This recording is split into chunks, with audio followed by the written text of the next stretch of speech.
Hello and welcome guys, welcome to the channel again. आज हम फिर से स्वागत करते हैं आप सबको एक नए वीडियो लेक्चर के साथ जो बेहद ही इंटरेस्टिंग और इम्पॉर्टेंट है हमारे लिए। और वीडियो शुरू करने के पहले सबसे पहले मैं सॉरी बोल देता हूँ क्योंकि पता नहीं बहुत सारे लोग कंटिन्यूअसली कमेंट कर रहे थे सर कहाँ हैं आप लोग, आप वीडियो नहीं बना रहे हैं। लेकिन हालांकि मैं स्वस्थ नहीं था, थोड़ा सा प्रॉब्लम हो गया था, एक्सीडेंट हो गया था, तो इसी कारण हम वीडियो नहीं बना पाए। उसके लिए सॉरी।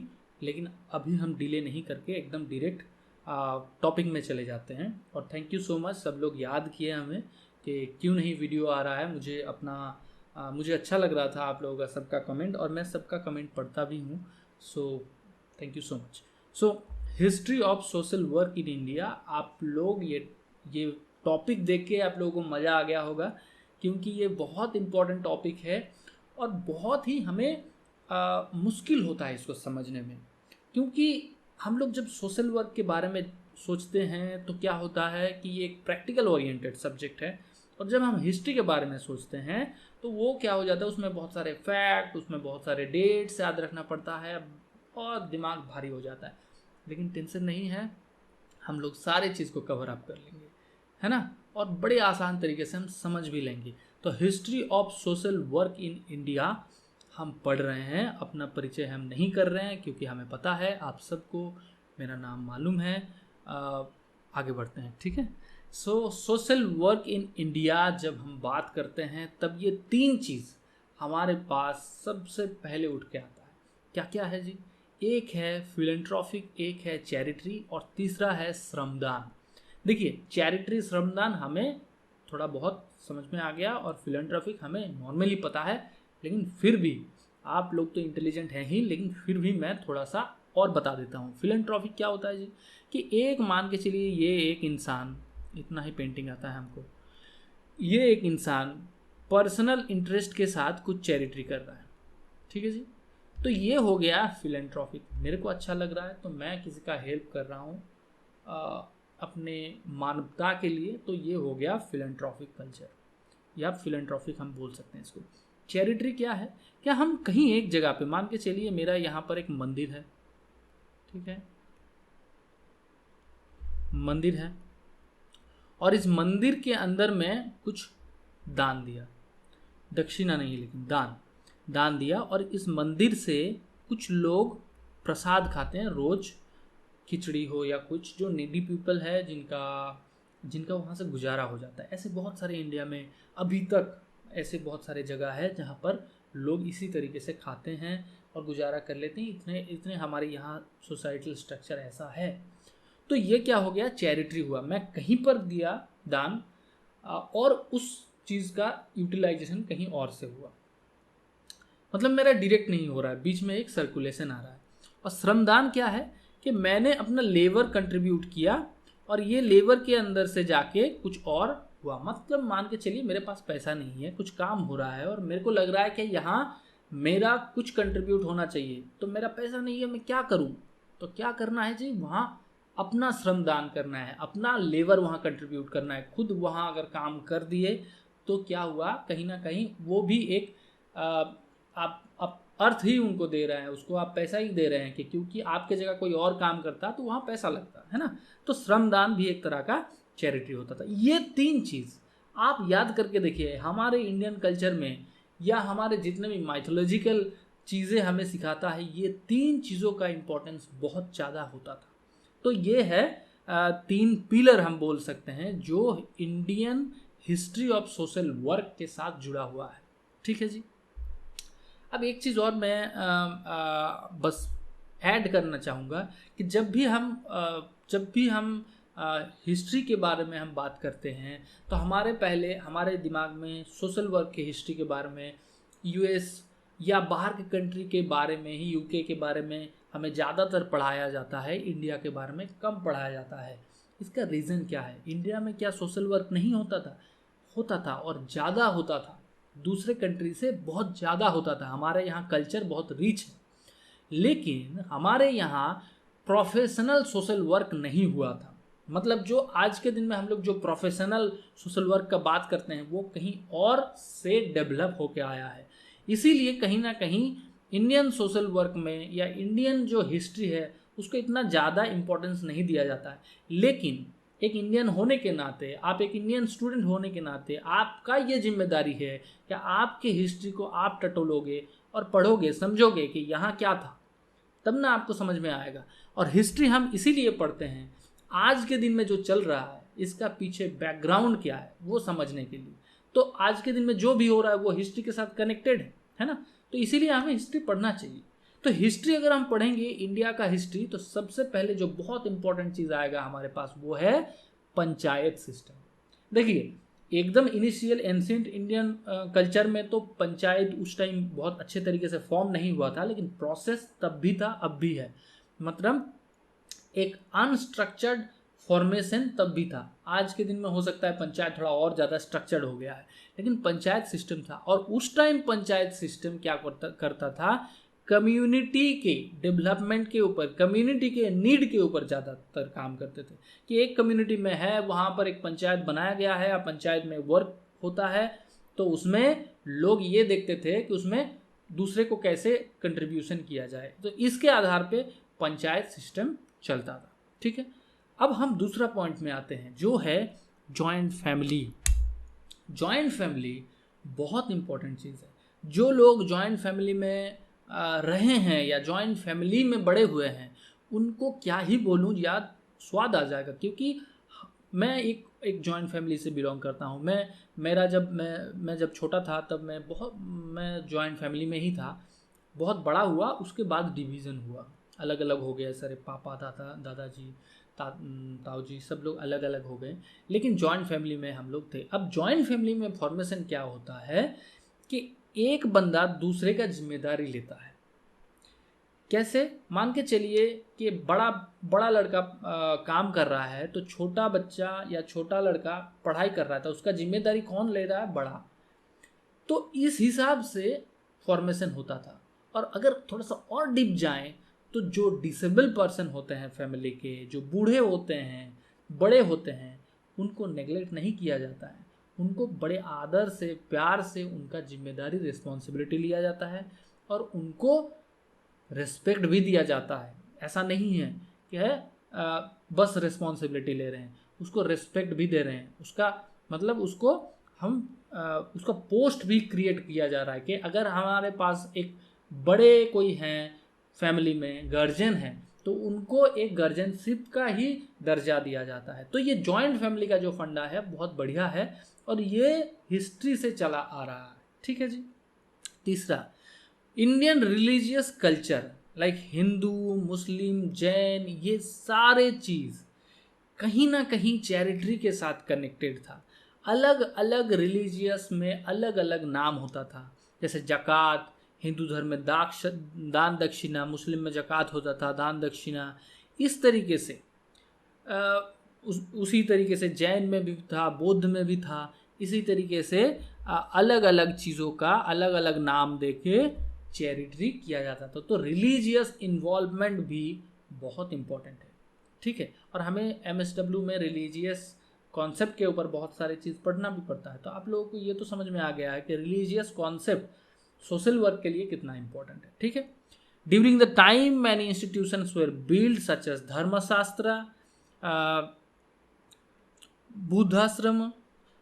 देखिए यहाँ पर और एक चीज़ का बात कर रहे हैं कि धर्मशाला, आज के दिन में अभी भी धर्मशाला एग्जिस्ट करते हैं। धर्मशाला में क्या होता है कि मान के चलिए कोई अनजान इंसान कोई एक अलग शहर में चले गए, डिस्ट्रिक्ट में चले गए और वहाँ पर रहने का उनके पास ज़्यादा पैसा नहीं है, वो होटल अफोर्ड नहीं करते हैं, तो धर्मशाला में रह सकते हैं बहुत ही कम और चीपर प्राइस में। तो उस टाइम तो और कम था यार, पैसा ही नहीं लेते थे। धर्मशाला इसीलिए होते थे कि कोई बाहर से आएंगे, वहाँ रह सकते हैं। और धर्मशाला में सिर्फ रहना नहीं होता था, पहले के दिन में वहाँ एजुकेशन भी प्रोवाइड किया जाता था।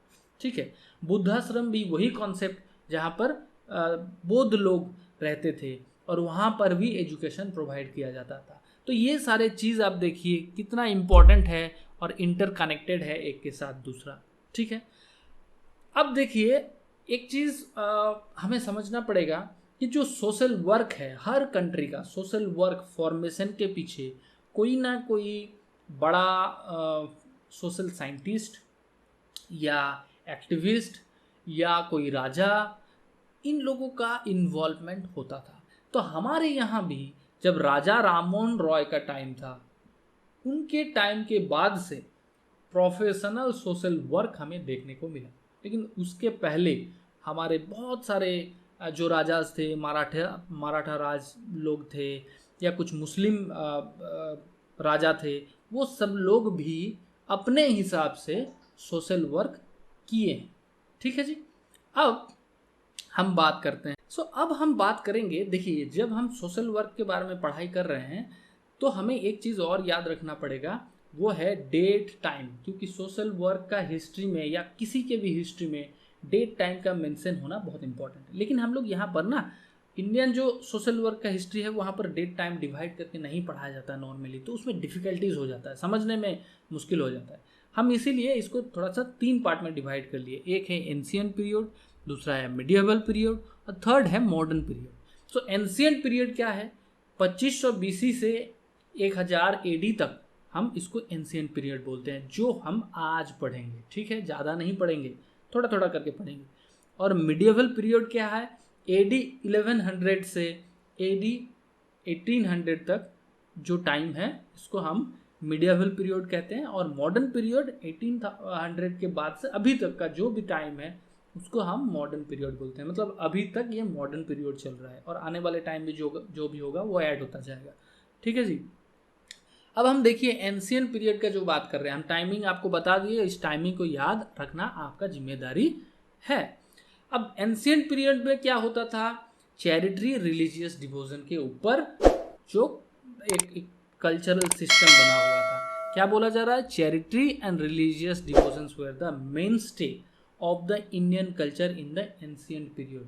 तो एंशिएंट पीरियड में जो सोशल वर्क होता था वो किसके ऊपर? चैरिटरी और रिलीजियस सिस्टम के ऊपर, डिवोशन के ऊपर डिपेंडेड था। The main object was initiating welfare and common goal. तो क्या क्या था?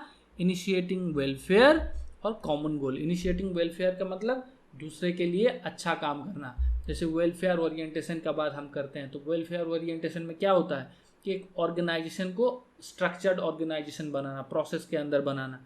जब सोसाइटल वेलफेयर का बात होता है, इसका मतलब क्या? सोसाइटी में दूसरे लोगों के लिए स्ट्रक्चर्ड प्रोसेस में, प्रोसेस के अंदर भला करना। तो इसी तरीके से इनिशिएटिंग वेलफेयर और कॉमन गोल के ऊपर काम करते थे। मतलब दूसरे, सबका जो भला होगा, सबका भला होगा, उसके ऊपर काम वेलफेयर किया जाता था।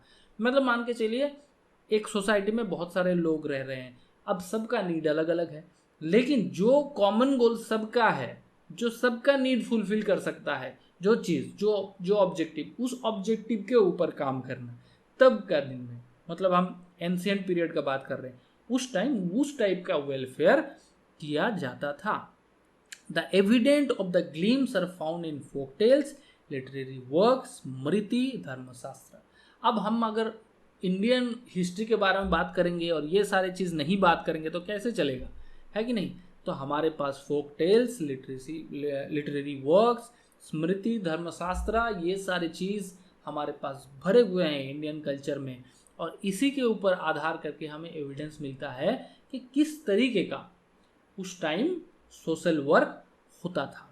ठीक है, अब हम पढ़ते हैं, देखिए कौटिल्यस अर्थशास्त्र, जहाँ पर क्या बोला जा रहा है? Where common development and public goods by joint effort of villagers are mentioned. Joint effort of villagers, देखिए जॉइंट एफोर्ट्स ऑफ विलेजर्स, गांव के लोग एक साथ मिलके क्या कर रहे हैं? कॉमन डेवलपमेंट कर रहे हैं, सबका जिसमें भलाई होगा उस टाइप का डेवलपमेंट और पब्लिक गुड के ऊपर काम कर रहे हैं। ये सारे मेंशन कहाँ है? कौटिल्यस अर्थशास्त्र। तो अर्थशास्त्र किन्होंने लिखा था? कौटिल्य ने। अब देखिए तब लिखा था, तब रेफरेंस है, तो क्या है? ये हमारा आज के दिन में हिस्ट्री हो गया। उस टाइम का जो भी स्क्रिप्चर्स है वो हमारे लिए आज के दिन में हिस्ट्री हो गए, और उसका एविडेंट का ही बात हमें करना है, तभी जाके हमें समझ में आ जाएगा। ये सारे फैक्ट को याद रखना है कि कौटिल्यस अर्थशास्त्र किसके ऊपर बात करता है जी? बात करता है, बोलो बोलो, कि विलेजर्स एक साथ मिलके कॉमन डेवलपमेंट कर रहे हैं, उसके ऊपर बात कर रहे हैं। ठीक है, अब देखिए उपनिषद जिसमें Brihadaranya, Chandogya, Taittiriya prescribe that every householder must practice charity. ये जितने भी उपनिषद का हमने बात किया, ये उपनिषद क्या कर रहे हैं, बोल रहे हैं कि हर घर में चैरिटी होना चाहिए। तो देखिए ये क्या है, ये समझ है कि उस टाइम के जो स्क्रिप्चर्स है उसमें बोला जा रहा है कि हर घर में चैरिटी होना चाहिए या होना अच्छी बात है।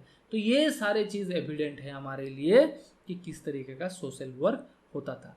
गीता में बात किया गया है जहाँ भगवान कृष्णा क्या बोल रहे हैं, reveals his law dharma as social engineering.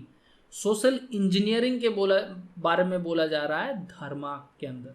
Social engineering बड़ा एक मुश्किल सा टफ सा वर्ड हमारे पास आ गया, चिंता करने का कोई कारण नहीं है कभी, क्योंकि हम लोग अभी इसको एक्सप्लेन कर देंगे कि सोशल इंजीनियरिंग क्या होता है।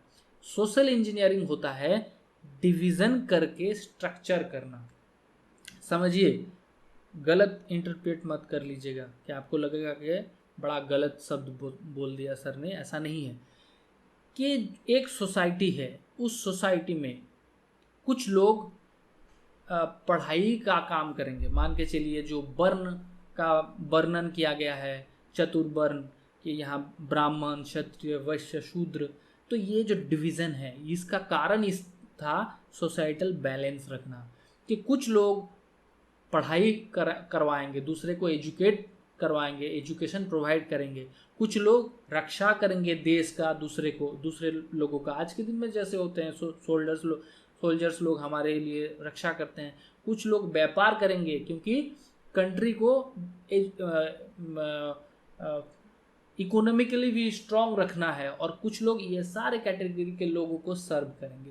तो ये जो सोसाइटल स्ट्रक्चर है, ये धर्म के अंदर श्री कृष्णा ने सोशल इंजीनियरिंग के बारे में बताया गया है, और उस टाइम ये रिक्वायरमेंट था। आज के दिन में कर्म ही धर्म है, लोग जिस तरीके के से काम करेंगे उसको उसी तरीके का रिकॉग्निशन मिलेगा, है ना।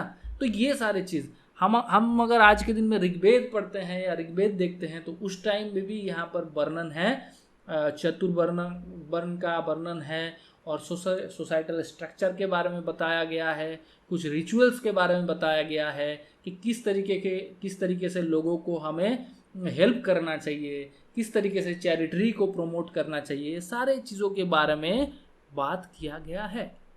अब हम छोटे छोटे कुछ एविडेंस के बारे में बताते हैं।